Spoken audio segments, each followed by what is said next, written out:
ఎప్పుడా అని ఎదురు చూస్తున్నాం. ఏమంటివి ఎంత మాట.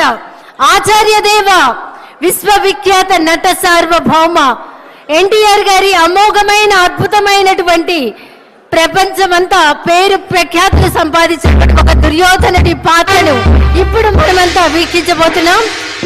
వారే రెడీగా ఉన్నారు, సిద్ధంగా ఉన్నారు. శాసనసభ ఉపసభాపతి RRR గా ప్రసిద్ధి చెందిన శ్రీ కె రఘురామకృష్ణన్ రాజు గారి దుర్యోధన ఏకపాత్రాభినయం. ఒక్కసారి మనం ముందుగానే కర్తాళ ధ్వనులు అందిద్దామా సార్, ప్లీజ్.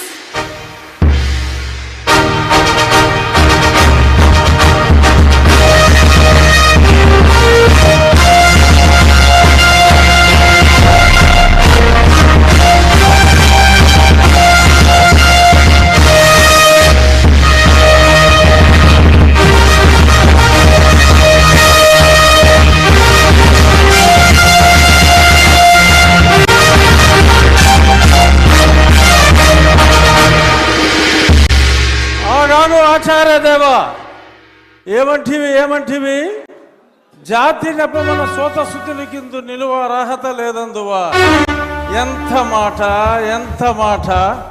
ఇది క్షాత్ర పరీక్షయే గాని క్షత్రియ పరీక్ష కాదే. ఇది కుల పరీక్షయే అందువా. నీ తండ్రి భరద్వాజుని సంభవం ఎట్టిది. అతి దుముక్షాకరమైన నీ సంభవం ఎట్టిది. కులలో పుట్టిదివి కదయ్యా, నీదే కులము.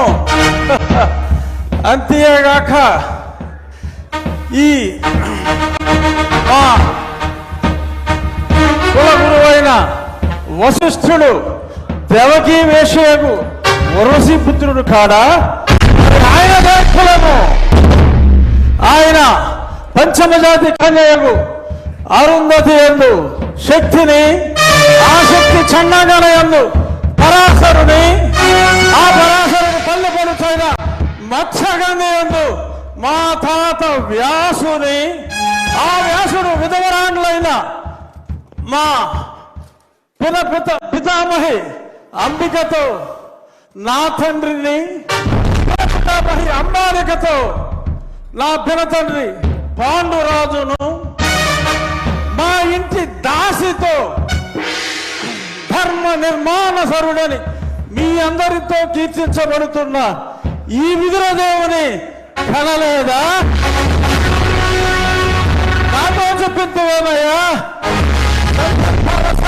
భక్తి క్షత్రబీజ ప్రాధాన్యములతో సంకరమైన మా గురువంశము ఏనాడో కులహీనమైనది.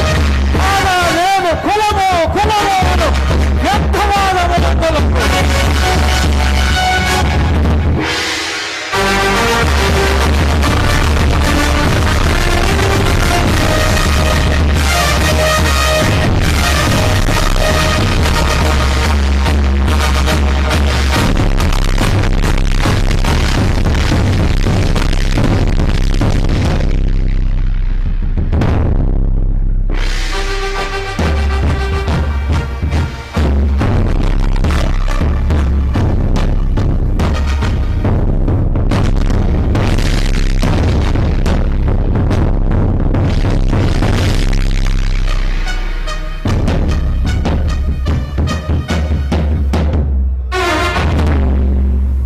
తెలుగుదనాన్ని అద్భుతమైనటువంటి డైలాగుల్లో దుర్యోధనుడి పాత్రలో ఏకపాత్రాభినయం చేసినటువంటి మన శాసనసభ ఉపసభాపతి RRR శ్రీ కె రఘురామకృష్ణన్ రాజు గారికి ఒక్కసారి గట్టిగా కర్తాళ ధ్వనులు అందిద్దాం.